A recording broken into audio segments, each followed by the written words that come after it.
remember that night I launched Facebook from that little dorm in Kirkland House. I went to Noakes with my friend KX, and I remember telling him clearly that I was excited to help connect the Harvard community, but one day someone would connect the whole world. The thing is, it never even occurred to me that that someone might be us. We were just college kids. We didn't know anything about that.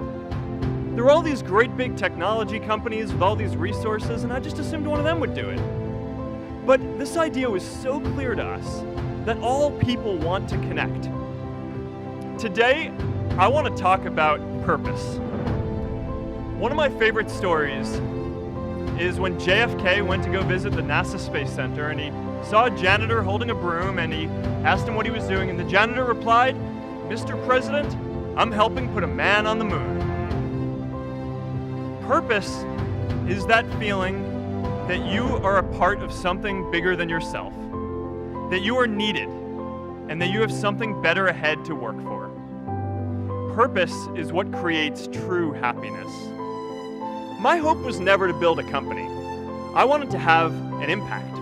And as all these people started joining us, I just assumed that that's what they wanted to do too. A couple years in, some big companies wanted to buy us. I didn't want to sell. I wanted to see if we could connect more people. And we were building the first version of Newsfeed at the time, and I thought, if we could just launch this, it could change how we all learn about the world. Nearly everyone else wanted to sell, and it tore our company apart. After one particularly tense argument, one of my close advisors told me if I didn't agree to sell the company right now, I would regret that decision for the rest of my life. Relationships were so frayed that within a year or so, every single person on our management team was gone. That was my hardest time leading Facebook.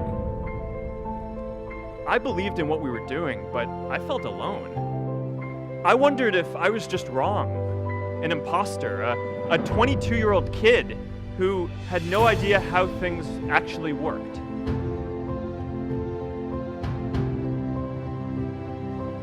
And I know that a lot of you are going to have your own stories just like this.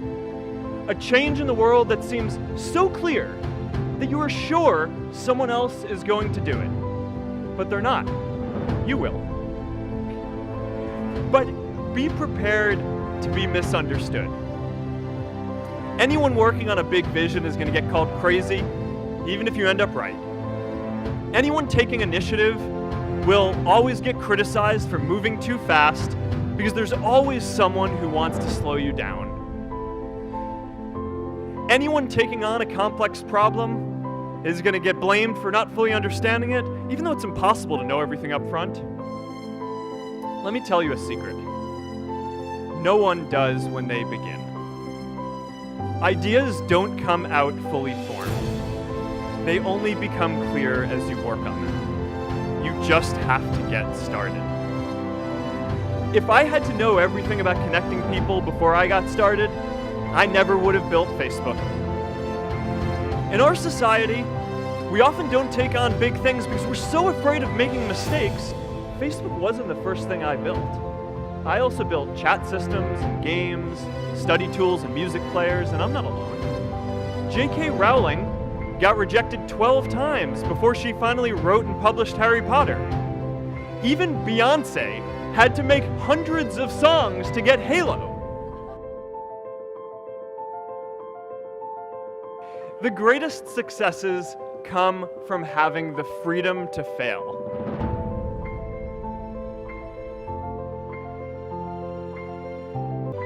You know, a lot of times I think people just get afraid because, you know, often your dream is, it seems like it's so far off, but if you just kind of focus on building stuff that you think is good and you keep on going at each step along the way and don't let people deter you from that and just really care about what you're doing, and you know, I think that's how you build something good.